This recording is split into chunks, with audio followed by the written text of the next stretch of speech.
I always believe it's just our shots not going in. As confident players, we don't never think, someone's defense stopped us.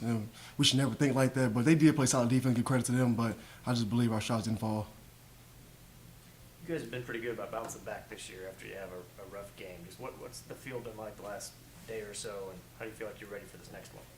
I'll always be ready for the next one. We talk about just moving on, forgetting the past, just learning from it and just trying to find a way to make it better for the next game. So that's our mentality every time after we lose. And we hope not to lose, not too many more times. So, it's a good thing. DeAndre, on a similar note to that, you've been doing this for a while now. When you're in the February grind and conference play like this, what are you and your teammates telling each other to get through this? Just stay focused. Body's starting to get a lot more sore, a lot more neck injuries and things like that. So you just try to find a way to stay focused with each other, keep each other happy, stay locked in mentally and enjoy the ride. Season is coming to a close very fast, so just trying to enjoy each other, enjoy the process, and win many games as possible. Every guy kind of handles this different. Are you a guy who looks and starts to, hey, this is what we need to do to make the tournament, counting wins, or do you try to block all that stuff out? Try to block it out. Obviously we want to make the tournament, but you try to block it out and just focus on one game at a time. I think that's the best way to do it, because if you try to think too far ahead and count wins, you begin to forget the little details and a lot of slip-ups happen. So we don't want that right now. Just focus on one game at a time and get better each and every day.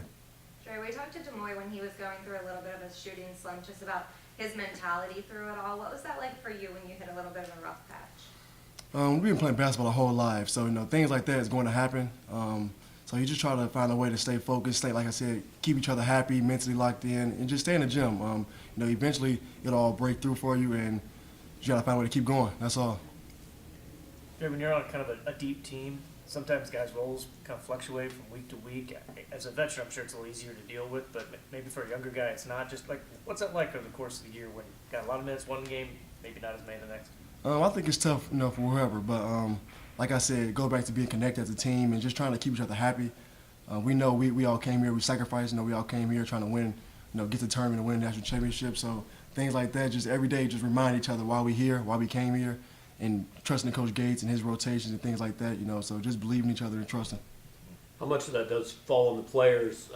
It's coach's decision, but just you guys having to talk to each other throughout the year and just keep guys up.